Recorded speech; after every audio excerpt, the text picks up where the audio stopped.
திருகோணமலை மாவட்ட அரசாங்க அதிபர் அப்படி கூறினாரா இல்லையா என்பது எனக்கு தெரியாது. ஆனால் வெறுகலில் நான் நிவாரணம் வழங்கியதால் எந்த பிரச்சனையும் ஏற்படவில்லை என்பது மட்டும் எனக்கு தெரியும். இம்மாதம் 5ஆம் தேதி நான் வெறுகலுக்கு சென்று பிரதேச செயலாளரை சந்தித்து பேசினேன். அப்பொழுது நான் வெறுகலுக்கு 15 தொடக்கம் 20 லட்சம் ரூபாய் வரையிலான நிவாரணம் வழங்க விரும்புகின்றேன் என்றும் என்ன வழங்கலாம் என்றும் கேட்டேன். அதற்கு அவர் அண்மையில் ஏற்பட்ட பெருவெள்ளம் வடிந்துள்ள சூழலில் உடம்பு பெருக்கம் அதிகரித்துள்ளதாகவும் நோய் தொற்றுகள் ஏற்படும் சாத்தியம் உள்ளதாகவும் இவற்றிலிருந்து பாதுகாக்கும் பொருட்டாக வெறுகல் பிரதேச செயலாளர் பிரிவில் வசிக்கும் அனைத்து கர்ப்பிணி தாய்மார், பாலூட்டும் தாய்மார், 5 வயதுக்குட்பட்ட சிறார், முதியோர் ஆகியோருக்கு நுழம்பு வலையும் சுகாதார பொருட்களும் வழங்கலாம் என்று கூறினார். மேலும் அவர் மேற்குறிப்பிட்ட பயனாளிகளின் பட்டியலை தான் கிராம அலுவலர்கள் ஊடாக தயாரிப்பதாகவும் இம்மாதம் 13ஆம் தேதி அவற்றை வழங்கலாம் என்றும் அதற்குரிய ஆயத்தங்களை செய்யுமாறும் கூறினார். அதற்கமைய 675 பயனாளிகளின் பட்டியலை விவரத்தை எனக்கு அனுப்பியும் இருந்தார்.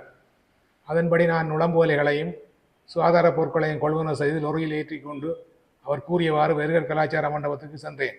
அங்கு பயனாளிகளிலும் வெறுகலில் உள்ள அனைத்து கிராம அலுவலர்களும் கூடியிருந்தார்கள். சரியாக 9 மணிக்கு பிரதேச செயலாளரும் துணை பிரதேச செயலாளரும் வந்தார்கள். அதனைத் தொடர்ந்து வழங்கலை தொடங்கினோம்.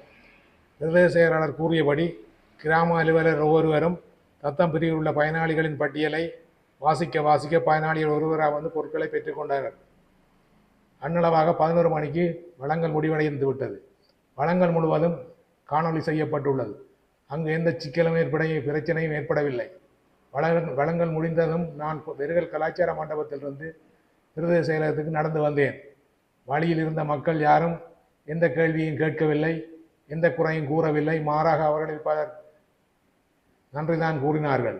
இறுதியாக பிரதேச செயலர் வாசலில் வைத்து பிரதேச செயலாளருக்கு கை கொடுத்து விட்டு தான் எனது வாகனத்தில் ஏறி திருவண்ணாமலைக்கு வந்தேன். இதிலிருந்து எனது வழங்கலுக்கும் பிரதேச செயலகத்தில் நடந்த முரண்பாட்டுக்கும் எவ்வித தொடர்பும் இல்லை என்பதை நீங்கள் அறிந்து கொள்ளலாம்.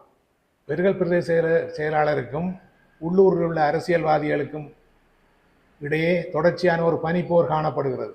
அதனுடைய விளைவுதான் இதுவாகும். மேலதிக செய்திகளுக்காக எமது யூடியூப் தளத்தை சப்ஸ்கிரைப் செய்யுங்கள்.